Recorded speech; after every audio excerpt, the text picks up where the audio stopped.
हरे कृष्णा। आजकल social media पे हर एक जना ये बताने में लगा हुआ है कि कृष्ण ने क्या कहा है, लेकिन कृष्ण ने कहाँ कहा है? कौन सा भगवत गीता का रेफरेंस है? कौन सा शास्त्र है? भाई बताओ तो सही, कहाँ पे कहा है? कुछ अता पता नहीं। मैं नहीं बताऊंगा। जो मन में आया, जो दिल को भाया, जो अपनी बात सही लगी, कृष्ण का नाम लेके बोल दिया। क्योंकि अपने आप से बोलेंगे तो कोई सुनेगा नहीं। करना क्या है? मोबाइल उठाओ, इंटरनेट है, कृष्ण ने कहा है और फिर जो भी अच्छा लगे वो बोल दो, बात खत्म। और ऐसे सारे सुनने वाले हैं, ना उन्होंने कभी भगवत गीता पढ़ी, ना कोई शास्त्र पढ़ा, तो उनको भी कुछ नहीं पता। इसके कुछ नमूने जो है मैं यहाँ पे आपको दिखाता हूँ। श्री कृष्ण कहते हैं कि जिंदगी में कुछ सीखो या ना सीखो, लेकिन लोगों को पहचानना जरूर सीख लीजिए, क्योंकि जैसे लोग दिखते हैं असल में वैसे होते नहीं हैं।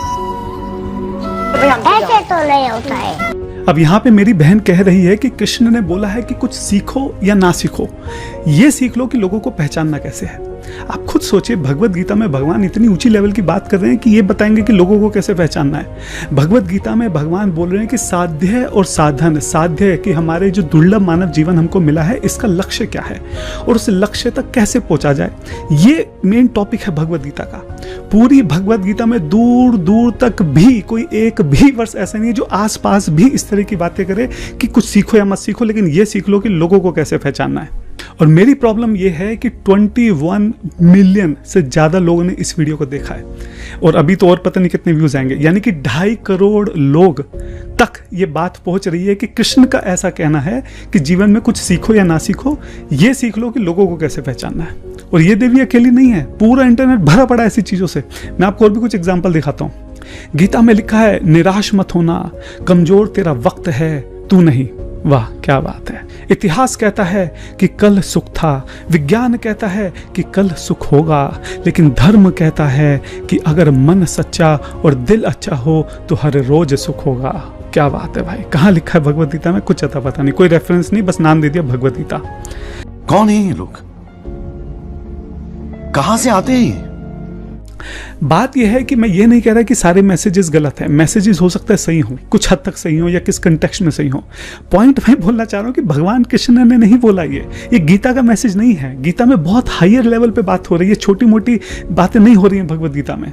इसलिए शिला प्रभुपाद जी कहा करते थे, भाई तुम्हें गांजा फूकना फूको, अपने हाथ से फूको, मेरे हाथ में लेके मत फूको उसको, मेरे हाथ में से भी स्मेल आएगी। तुम्हें जो अपनी इंफॉर्मेशन तुम्हारे दिमाग में है, जो तुम्हें सही लगता है, जो तुम्हारा एक्सपीरियंस है, शेयर करो। सोशल मीडिया तुम्हारी मर्जी, जो मर्जी करो। कृष्ण का नाम लेके क्यों कर रहे हो? भगवत गीता का नाम लेके क्यों कर रहे हो? क्या तुम जानते नहीं हो हमारे हिंदू भाइयों का जिन्होंने कभी भगवत गीता नहीं पढ़ी है? वो तुम जो बोलोगे वही मान लेंगे। मेरी आप लोगों से एक रिक्वेस्ट है, आज के बाद जब भी आपको इस तरह की भगवत गीता के रिलेटेड मैसेज मिले ना, जिसमें रेफरेंस नंबर ना लिखा हो, वहां पे पूछना उनसे कि भैया जो तुमने बोला है कहाँ लिखा है, या तो बताओ कहाँ लिखा है, वरना इस पोस्ट को डाउन करो। और दूसरी बात मैं आपको बताना चाह रहा हूँ कि भगवत गीता हिंदी में और इंग्लिश में दोनों में इंटरनेट पे फ्री में अवेलेबल है। थोड़ा टाइम निकाल के उसको पढ़ लीजिए। इंग्लिश में अगर आपको देखना है तो vedabase.com वेबसाइट खोलिए, मैं फर्स्ट कमेंट में उसका लिंक दे रहा हूँ। हिंदी में पढ़ना है तो भागवतम.in है। पूरी भगवत गीता, भागवतम, रामायण, महाभारत, कितने सारे पुराण हैं, कितने सारे शास्त्र हैं जो बिल्कुल फ्री में अवेलेबल हैं।